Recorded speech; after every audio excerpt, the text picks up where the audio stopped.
So, welcome back. Ini adalah podcast gak tau yang keberapa.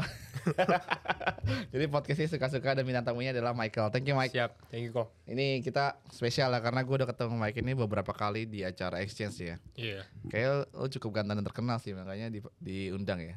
Aduh, enggak. Tapi Michael ini yang gue baru tahu sekarang ya, dia itu YouTuber guys. Hebat banget nih, 117 subscriber. Thank you. Tapi ya nggak hebat lah kok. Masih banyak yang lebih hebat. Ya. Tapi Mike, ini kita podcastnya unscript. Jadi benar. Ya, berarti unscript dadakan juga kemarin baru minta tolong kan, harusnya hari ini nggak jadi, tapi thank you. Dan gue mau ini dulu dong. Kita ketemu di Binance Campus, terus kita kemarin juga di acara Bitga Thailand kan. Nah sebenarnya lu tuh siapa sih Mike? Gue aja liat Instagram lu aja mati anjir. 3.000 tapi nggak pernah posting apa-apa kan? Iya. Jarang gitu kan? Enggak. Jadi gua apa ya? Sebenarnya gua crypto educator lah, bisa dikatakan seperti itu. Jadi awalnya memang gue fokusnya di YouTube, gue nggak gitu fokus di Instagram gitu. Oh. Jadi memang dari awal tuh gue YouTube. Gue mulai YouTuber tau? Iya, technically bukan influencer lu berarti. Ya mungkin lebih kayak YouTuber. Iya, lu YouTuber. Tapi gue salah satu mungkin channel crypto Indo yang awal. Oh. 2021 gue baru mulai kayaknya YouTube-nya gitu. Jadi pada saat cycle Okay. sebelumnya gitu, bukan cycle ini. Kan cycle ini kan banyak tuh influencer yang baru kan. Nah gue cycle sebelumnya udah mulai edukasi gitu. Oke. Fokusnya di YouTube, abis itu ya gue baru siklus ini gitu ya. Gue baru expand ke beberapa channel lainnya gitu. Makanya memang fokus gedenya gue di YouTube gitu. Terus gue sekarang baru di TikTok gue ada juga. Kalau di Instagram baru personal aja sih sebenarnya. Gue masih leave it personal aja. Oh gitu. Nah tapi sebenarnya gue mau nanya sih, lo mulai 2021, berarti lo berapa sih kalau itu? Sekitar apa? Gue 2000, gue 25. Oh, berarti generasi Gen Z berarti, oke. Masih Gen Z gue. Anjir. Gila, gue udah berasa tua banget milenial, 90-an. Waduh, anjir. Gue juga udah mulai tua, quarter life crisis. Anjir, kayak tapi gue hebat sih, orang-orang di umur 25 ini pikiran bisa kripto anjir. Kenapa lo milih edukasi kripto? Padahal kan saat itu kan saham kan lagi booming kan. Bener. Kenapa lo ke kripto? Aduh, ini long story ya. Tapi gue coba jelasin deh. Jadi 2000 kan gue baru masuk sebenarnya 2020 akhir lah. 2020 akhir. Jadi gue kelar berarti ya. Kenapa? Covid kelar ya. Covid kelar lah. Itu baru sebenarnya 2017 2018 kayaknya gue udah sempat liatin Bitcoin tuh. Cuma kan ya kita kira semua pasti scam ya. Terus itu juga nggak mungkin percaya gitu kan. Betul. Jadi kayak nggak terlalu ngeliatin karena kita ada kesibukan dan lain-lain gitu kan. Tapi 2020 akhir karena kita mungkin memang ada hokinya juga. Maksudnya adalah waktunya banyak kan. I see. Dan gue ngeliat. Tapi sebenarnya gue ngeliat peluangnya tuh cukup menarik lah. Karena gue ngeliat seperti ini. Yang pertama adalah semua orang fokus saham. Gitu kan. Benar-benar semua fokus saham Indo. Benar. Gak terlalu liatin kripto. Betul. Gitu. Saat itu benar. Dan gue berasa lu sebagai anak muda gitu ya, kita punya edge, kelebihan gue kalau gue yakinin diri gue gitu ya, bahwa kita bisa belajar sesuatu dengan cepet. Gitu. Mungkin kalau yang udah lebih tua, yang udah berpengalaman, mungkin bakal ngelihat kripto tuh kayak ini scam lah, sama kayak dulu. Jadi lebih kolot istilahnya. Tabu lah ya. Lebih nggak usah gitu. Tapi kita anak muda lebih open ke informasi yang baru. Makanya gue ngeliat ini menarik nih. Dan ya udah gue gali-gali terus. Karena gue sering gali dan gue berasa kayak kenapa di Indo nggak ada sih YouTube kripto gitu ya. Karena kan gue biasa gali juga lewatin YouTube, lewatin baca white paper dan lain-lain. Gue kayak ya udah gue bikin aja lah. Nggak ada maksud buat bikin, maksudnya buat jadi influencer. Karena dari awal gue nggak berniat seperti itu. Sharing aja ya. Nah tapi ini sih yang gue tanya sih. Berarti kalau 25 berarti itu 2021 lu umur 21 kan berarti kan? Iya. Gampangan hitungnya. Iya, benar juga sih, gampang sih. Tapi gue mau nanya, ini pertanyaan sama orang, lo itu kesibukannya ngapain sekarang? Kesibukannya? Ya sebelum, jadi gini, orang kan pada bingung nih, lu bisa punya channel YouTube 100k subscriber kan. Terus yang lo bahas orang pasti nanya kan, lu mulainya duitnya dari mana bos? Lu bisa kan gak mungkin kan lu cuman cuap-cuap atau emang cuma cuap-cuap aja di awal. Baru mau turn in gitu. Enggak, kalau gue dulu memang waktu gue bikin channel itu capital gue nggak terlalu besar. Maksudnya gue mulai capital dari tabungan gue. All-in trading crypto gitu kan. All-in nggak? Nggak all-in lah. Gue tetap harus ada dana dingin buat emergency fund kan. I see. Nah, Tapi ya mulai dari tabungan gue, emang lalu build dari situ gitu. YouTube justru memang waktu itu menjadi salah satu income juga, source of income. Kayak lu berasa kayak ada YouTube lumayan kan? Gue nggak tahu sih, gue baru mulai jadi YouTuber. Iya, maksudnya berasa jadi kayak ada source of income lain gitu. Dan gue build up dari situ. Jadi ya technically ya dari awal sih. Tapi berarti lu dari 2021 ini pekerjaan lu memang murni jadi YouTuber atau lu kerja kantoran dulu? Enggak, gue ada dari situ kan bear market. Bear market gue udah kerja kantoran. Dari dulu passion gue kan memang di financial market. Jadi untuk background, gue kuliah juga di jurusan finance gitu. Jadi memang ya gue udah di sini udah cukup lama lah. Gue udah belajarin teori dan lain-lain, dan gue tertarik memang ke capital markets. Berarti kalau betul lu sebelumnya kerja apa tuh? Di bidang apa? Gue di sekuritas. Sekuritas saham berarti? Sekuritas saham. Apa namanya kalau boleh tahu? UBS, lu tau gak? UBS apa ya? Kayak investment banking gitu lah, dari Swiss. Iya. Berarti gue kurang. Ya, saya nggak main. Saya cuma itu salah satu broker saham top lah di Indo. Masih ada gak sih sekarang? Foreign broker paling atas. Gue cuma tanya lokal sih berarti. Berarti gue mainnya kurang jauh. Cuma enggak lah, itu jadi pengalaman gue lah. Gue ngeliat gimana cara orang pitching stocks dan lain-lain. Tapi itu pada saat setelah gue udah jalanin YouTube juga sih. Berarti lo kerja dari tahun berapa tuh Kobe itu? Gue baru mulai. Jadi gue mulai YouTube 2021. Terus gue sebenarnya gue ngambil S2. Udah kelar berarti? Udah. Wah, pinter banget. Terus gue ambil S2 YouTube. Terus gue langsung kerja dulu di sekuritas itu. Berarti memang pinter banget ya. Baru gue resign. Baru gue kayak yaudah gue kerja. Lo berapa tahun kerja gitu? Paling setahun lebih dikit lah. Setahun lebih? Ya, karena gue mau tahu feel-nya aja sih. Sombong banget S2 setahun lebih langsung resign. Enggak lah. Tapi kan rata-rata gini loh, orang ya apalagi generasi yang Gen Z dan yang kayak lu ya. Apalagi di sekuritas itu kan lumayan ya, gaji 2 digit kan kalau gak salah kan. Betul. Nah kenapa lu berani tinggalin kerjaan kantoran demi lu freelance-nya yang ini kan gak ada, lu abu-abu nih, kita income-nya kayak naik turun bener gak sih? Iya betul sekali. Itu juga masih menjadi perdebatan sampai saat ini sih. Iya. Kenapa lu resign ya? Lu pasti dicap goblok banget nih si Michael nih. Udah dapat kerjaan internasional, gaji 2 digit, ditinggalin. Kenapa? Ya karena kita melihat lebih ada adventure dan passion gue di situ sih. Di sini maksudnya. Kayak gue lebih oke untuk kerja, dan menurut gue kalau misalnya gue lakukan sesuatu harusnya berhasil sih. Maksudnya ya percaya ke diri sendiri, optimis sendiri gitu. Confidence-nya. Kalau kita nggak percaya kan jadi ya belum mulainya udah nggak percaya ya udah. Nah ini gue punya pertanyaan menarik nih Mike sebenarnya. Lo kerja, gue juga baru tahu kan makanya. Lo kerja setahun, gimana tips lo meyakinkan orang di luar sana kalau memang lo sudah mau resign aja, nggak usah kayaknya gue habis THR resign deh. Kayak gini. Nah itu tips lo gimana supaya orang karena pengen berkarya gitu? Itu gak susah sih, karena kalau gue pada saat gue resign sendiri kan YouTube gue memang udah jalan. Waktu itu gue resign, YouTube gue udah 80 ribuan, 90 ribuan gitu. Apanya? YouTube. Subscriber ya? Iya. Kalau itu income berapa sih pada saat itu? Resign kan pada saat itu, pas lu mau resign kan berarti 2022 berarti kan?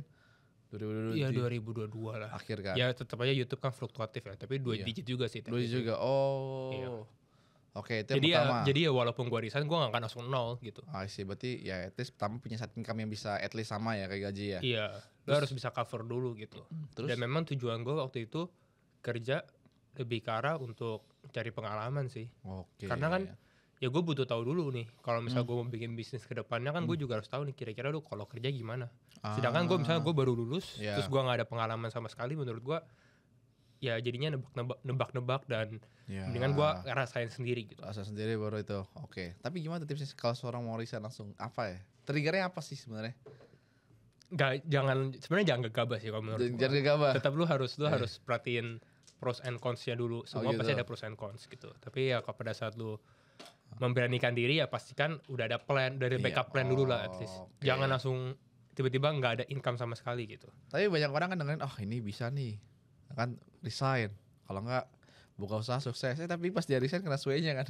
Iya benar, bisa juga. Kalau nggak, maksudnya lu yang terbaik menurut lu resign sebelum di PHK gimana? Sekarang kan banyak banget orang di PHK loh. Iya, banyak banget kan pasti udah cut cost yang udah maksudnya yang performance-nya tidak sebaik dengan anak muda kan bayar lebih murah sekarang kan dibandingkan yang udah tua. Nah itu mungkin buat mencegah supaya tidak terjebak red race itu. Apalagi menurut lu? Sebenarnya harus develop skill juga sih menurut gue. Itu penting banget sih. Develop skill. Kayak waktu gue resign memang gue melihat salah satu ya karena gue ngeliatin market kripto secara khususnya gitu kan terus menerus, dan gue ngerti cara misalnya trading gitu kan. I see. Kan ada futures gitu kan. Technically istilahnya kalau lu mau suruh gue istilahnya trading for living, kayak gue bisa aja gitu. Dan gue nggak gitu tekunin trading for living karena kan technically kan gue ada income yang lain gitu. Betul. Cuma kalau gue trading memang positif aja, cuma kan gue nggak memfokuskan itu. Jadi dalam mindset gue sebenarnya pada saat gue lepas pun, kalau misalnya amit-amit terjadi apa-apa gitu kan, kayaknya masih bisa cover. Nah betul tuh skill yang orang harus punya apa sih sekarang di tahun sekarang? Skill yang menopang di market sekarang deh. Sebenarnya haus akan informasi sih menurut gue. Itu penting. Kayak lu mau belajar terus. Skill itu kepo itu apa kepo? Bukan kepo, gue nggak kepo sama orang lain, tapi gue kepo istilahnya deep in ya, harus kayak gue kurang apa lagi sih gitu. Kalau misalnya lu berasa konten, lu berasa kayak gue udah biasa-biasa aja gitu kan, kita jadi nggak gitu bertumbuh. Ya nggak sih? Nah tapi menurut lu nih skill ya kan contohnya kayak gue bilang ke orang, kalau menurut lu yang mau skill utama yang punya mungkin sales skill, kalau gue kan harus punya sales skill. Nah kalau lu apa menurut lu?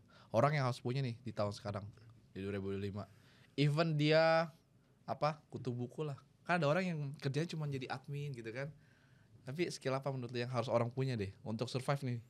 Menurut gue di 2025 ke depannya lebih susah sih cari duit. Ya udah susah sih, kita udah ngerasain kan rasanya. Maksudnya it will be much harder dengan ekonomi sekarang gitu. Skillnya ya sebenarnya kalau gue ya sales skill itu penting, tapi menurut gue itu skills yang lu harus pelajarin. Tapi kalau gue lihat dari dalam diri lu dulu gitu, lu harus ada drive dulu gitu. Oke. Tapi nggak ada basic skill yang orang punya kan pasti ada tuh. Kalau versi lo apa? Menurut gue untuk terjun di finansial deh kita ngomongnya. Terjun di finansial? Iya. Di sektor cryptocurrency khususnya. Waduh, skill apa yang paling oke ya? Kan banyak orang yang nerd kan, lu kan orang-orang nerd yang pas dari maksudnya pas kita kemarin kumpul event yang dari call Cina kan nerd semua kan, tapi kan uangnya banyak banget tuh, bener gak? Ngomong aja sama kita kayak jarang ngomong kan? Bisa kan? Iya. Menurut apa untuk orang di Indonesia nih supaya mendongkrak boosting income-nya nih? Belajar apa dulu deh yang simple? Harus sesuai yang lu tertarik gitu. Lu tertariknya apa? Lu tertariknya karena kan memang lu bilang ke kripto, tapi menurut gue sendiri kripto itu luas. Benar. Lu bisa gue mau jadi trader. Iya. Gue farming airdrop aja. Oke. Itu juga bisa. Iya. Karena bukan nggak ada duit farming airdrop sebenarnya. Ada juga. Iya. Terus atau kan lu ada beberapa teman gue yang masih trading NFT. Lu bilang NFT di sini mati kan? Iya. Kayak NFT nggak ada. Tapi mereka masih bisa. Iya. Masih bisa generate income juga dari situ. Ya banyak hal sih sebenarnya kalau menurut gue di kripto. Fokusin berarti ya. Dan kita harus fokusin karena terlalu banyak skills yang ada. Kalau misalnya gue bilang lu belajar aja skill analisa gitu kan.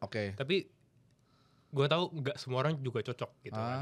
Kayak nggak semua orang bisa analisa juga kan. I see. Ada orang yang lebih suka ngobrol sama orang lain. Tapi kalau ngobrol sama orang lain pun di kripto sebenarnya bisa gitu. Lu jadi community manager ataupun yang lain gitu. Iya benar.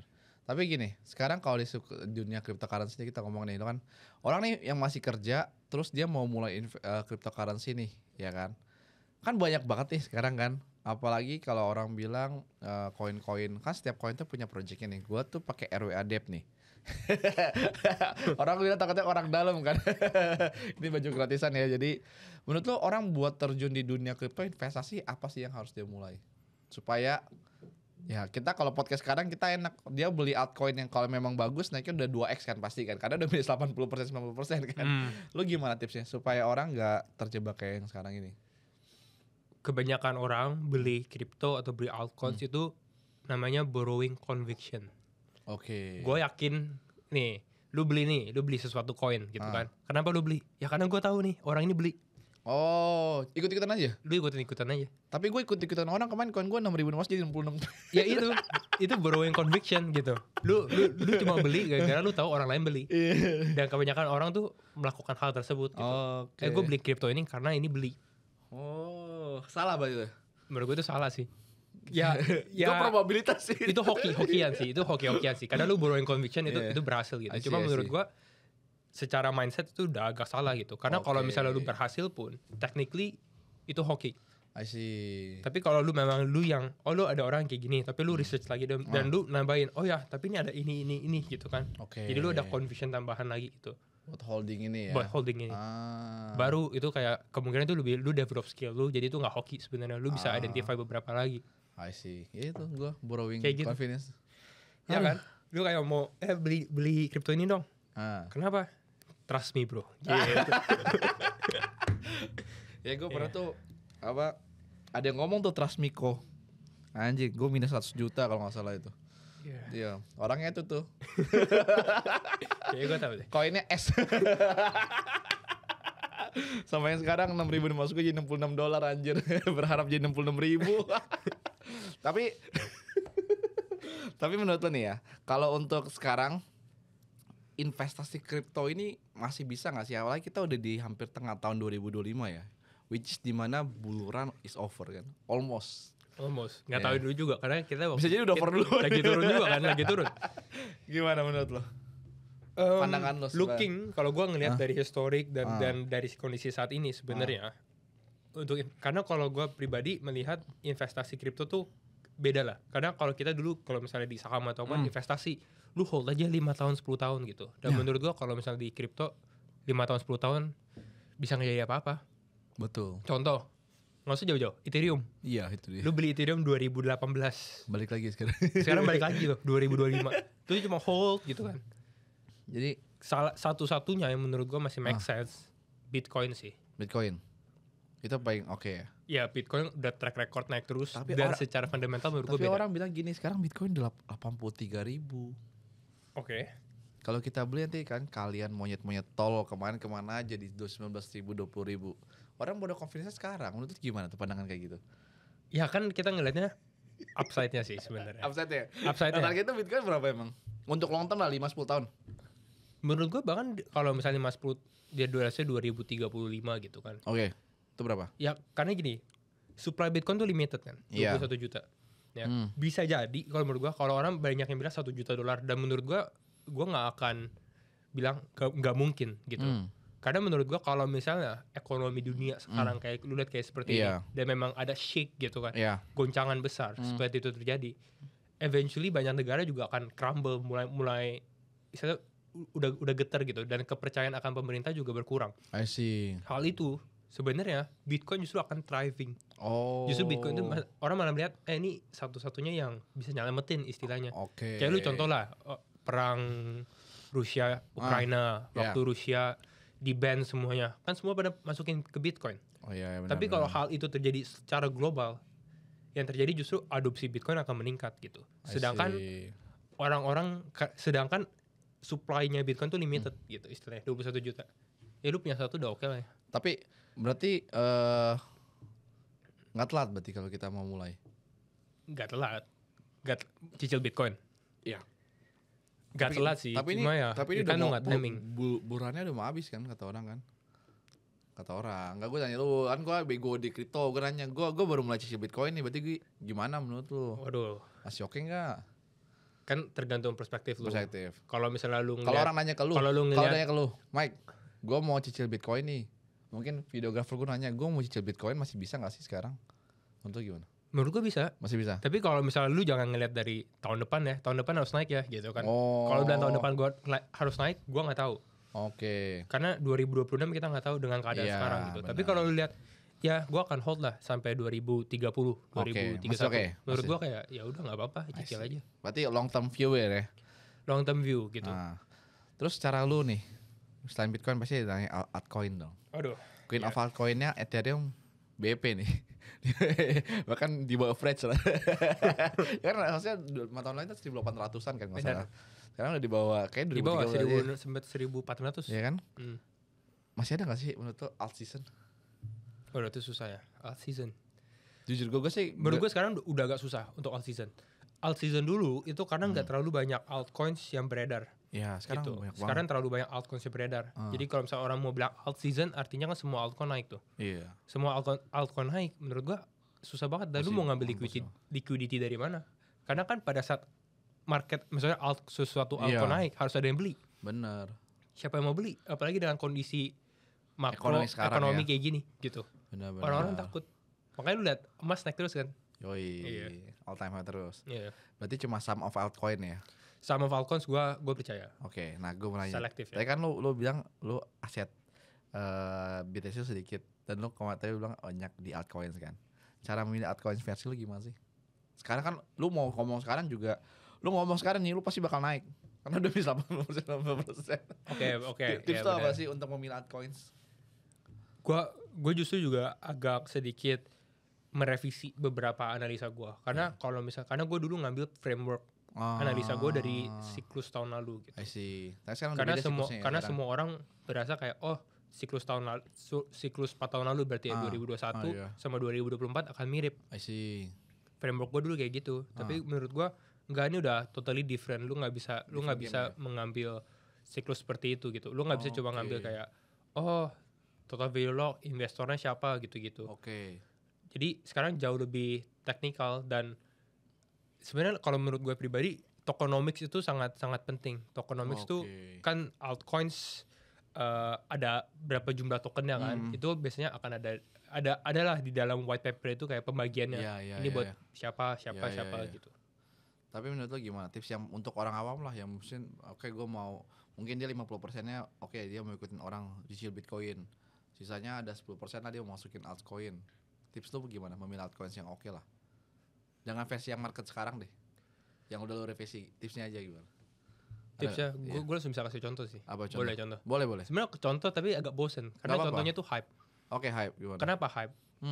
Karena menurut gue secara simple bullish banget adalah ketika timnya sendiri gitu ya atau protokolnya sendiri melakukan buyback ke tokennya.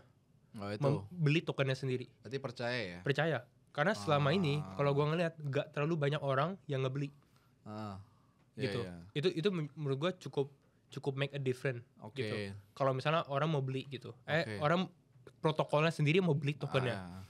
Dan gak semua orang mau kayak gitu. Gitu. Berarti gue main ini gue nanya, gue ngomong orang bego nih. Ini gue bego nih.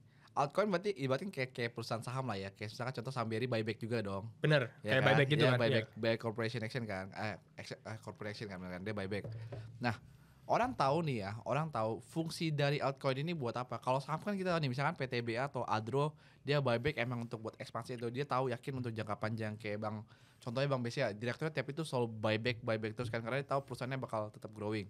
Kalau koin tuh kita tahu fungsional altcoinnya dari mana. Itu orang bisa belajar di mana sih menurut lo? Di white paper dia biasanya ada. Kayak kegunaan tokennya apa sih? Kayak kegunaan token hype itu apa sih? Buat desentralisasi, buat governance, atau kadang buat bayar gas fee, gitu-gitu. Cuma kebanyakan itu menjadi common use case-nya doang gitu. General lah ya itu. General. Patternnya tuh udah kelihatan. Kalau misalnya lu sering ngeliatin market crypto, lu sering baca fundamentalnya, rata-rata use case-nya gitu-gitu aja gitu altcoins. Berarti at least yang pertama itu kalau altcoin developernya percaya buyback ya dengan itu ya. Action corporation-nya ya. Tapi jujur agak susah untuk melihat karena kayak sekarang kalau lu tanya gue sendiri, gue cuma bisa kasih contoh satu itu doang. Yang lain sebenarnya salah satu lagi itu burning atau lu ngebakar supply. Ngebakar supply-nya supaya makin dikit ya. Iya. Ada satu lagi yang buyback. Apa? BGB. Itu juga buyback. Setahu gue ya buyback atau ngeburn lah pokoknya. Ngeburn kalau salah satu itu. Iya.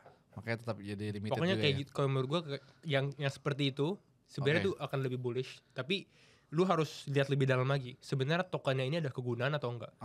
Karena kemungkinan kedepannya banyak orang yang akan mau buat hal tersebut gitu. Sengaja biar orang-orang ngeliat ini kayak gini, ini buyback, ini ngeburn gitu. I see. Tapi belum tentu sebenarnya tokennya itu digunakan. Menarik. Nah sekarang tips buat kaum milenial tahun 2000-an atau Gen Z dan milenial. Siap.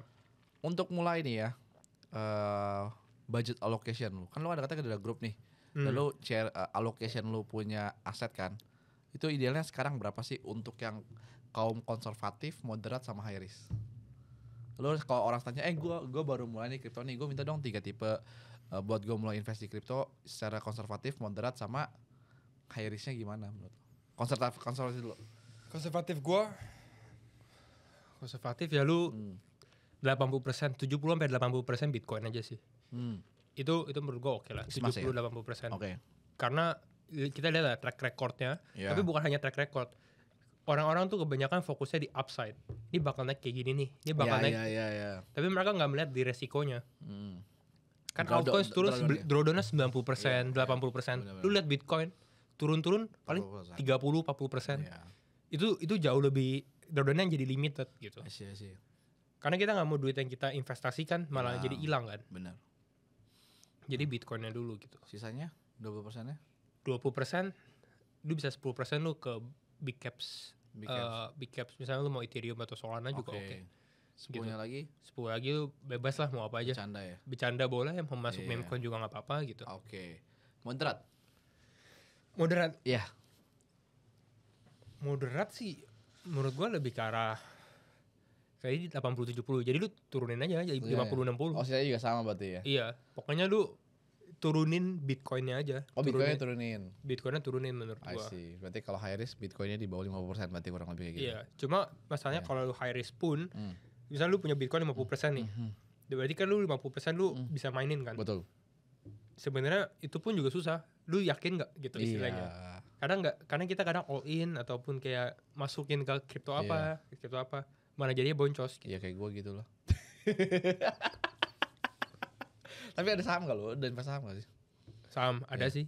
Nah itu maksudnya. Saham dulu gue ada. Dulu. Sekarang gak ada. Berarti lu cuma full investasi lu di kripto doang. Sekarang investasi gue. Gue lagi di cash sih. Oh cash? Iya. Tapi lagi di crypto USDT. Iya tapi ya berarti mau jadi cash ya. Karena menurut lo apakah Bitcoin bakal, karena banyak beberapa teman gue bilang Bitcoin bakal sentuh 65.000, menurut lo gimana? Make sense. Masih gak kenapa-napa. Karena target gue sebenarnya 70.000. Cuma kalau misalnya dia ke 65 pun masih. Oh berarti Bitcoin masih 70.000. Oke. Menurut gue 70.000 masih make sense juga sih. Bahkan kalau dia mau wick ke bawah 60.000 buat naik lagi aman sih. Kalau kata teman gue si Rian BTC 65.000. Menurut Michael Bitcoin 70.000 tahun ini. Bottomnya nih? Ya bottomin. Enggak deh, gue gak terlalu bearish. 7273. 7273, oke. Itu guys ya, 7273 all in. Ya menurut gue 7273 sih. Oke, terakhir nih. Kasih dong 3 koin jagoan lu yang bakal lu beli. Dan menjadi jagoan lu mungkin lu tahan ya sampai bulan ini kelar sih. Apa? Selain BTC 3 aja deh. Aduh, boleh alt, boleh meme coin menurut lu. Hype boleh, hype. Target itu berapa? Bull market ini 50. Gue $50 aja udah cukup sih. 50. Hype target Mike 50. Ingat disclaimer dulu guys, ini bukan ajakan beli ya. Iya. Nanti lagi gue cuma nanya doang, ya, lu tahu sendiri kan. Gue suka yang ingat jangan borrowing confidence apa? Conviction. Lo harus ini dulu. Hype ya. Iya. Oke. Terus yang kedua? Ada satu yang gak terlalu dibahas. Pendle, gue suka Pendle. Tahu nggak? Tahu. Itu gue beli tetangganya tuh. Apa? Teh. Oh iya. Oke. Yeah. Pendle kenapa? Targetnya Pendle berapa? Aduh, Pendle sekarang berapa ya? $2, $3 kayaknya. Kita cek dulu. Awalnya sih gue target $10 sih. $8 masih bisa sih. Pendle. Enggak ada wifi. Iya, masih $3 kok nggak salah. Terakhir kali gue cek ya. Benar. Pendle. Oke, terakhir. Fartcoin. Anjay, koin kentut. Iya, koin kentut. Oh, berapa target lu? Aduh, target gue berapa X? Nggak tahu, pokoknya target gue saat semua orang udah bahas Fartcoin aja. Oh gitu. Oke, jadi kita buy attention berarti ya. Iya, buy attention. Ketika semua orang nge-vlog buat Fartcoin, kita out berarti ya. Kita out. Oke. Nice. Itu guys ya, 3 tadi ya. Hype, Pendle, sama koin kentut. Iya. Dan tips lah. Bener. Dan tips yang buat lo, mungkin buat orang-orang yang mau mulai kripto, apakah kan orang bilang mendingan lo kalau itu mendingan lo all in. Kalau lo apa? Tips ya buat orang yang denger aja, yang mungkin baru ya, atau yang mau resign ya, saran gue lo mendingan resign sekarang lah sebelum beli PHK atau gimana. Waduh jangan lah, ntar gue di itu. Apa? Coba dulu aja lah. Coba dulu aja.